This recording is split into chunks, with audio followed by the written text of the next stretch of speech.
Well, a lawyer from Northern Kentucky pleads not guilty to human trafficking, bribery, and also rape charges. The charges against Robert Poole just came to light earlier this month, but as Anjanette Levy tells us, he's been under suspicion for a while. Anjanette.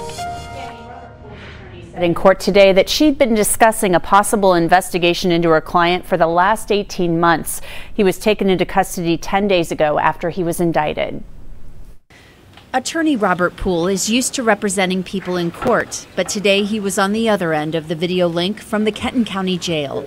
His attorneys asked that his bail be reduced. Mr. Poole is a lifelong resident of this area, and he has a thriving practice at the moment.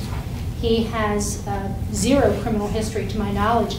I don't believe that he's had any complaints against him. But an assistant attorney general argued Poole's bail should remain at $100,000. An indictment charges Poole with human trafficking of minors and rape, some of the charges dating back to 2005.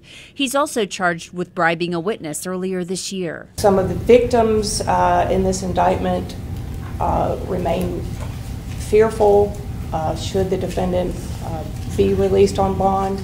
The AG's office says the investigation into Poole arose from the case against former Campbell County Judge Timothy Nolan. He was sentenced to 20 years in prison earlier this year for sex crimes involving 19 women, including some who were underage and addicted to drugs. In the end, Judge Bartlett said Poole's bail would not change. These are extremely serious charges, and the bribing a witness charge is one that I can't ignore. Now, two attorneys were in court today, and they said that they were handling Poole's cases for him while he is in jail. One of them told me that these charges simply came out of the blue and surprised him. Poole's family was also in court today, but they declined our request for an interview. Cammie? All right, Anjanette, thank you. Robert Poole remains in the Kenton County Jail tonight. He'll be back in court in January.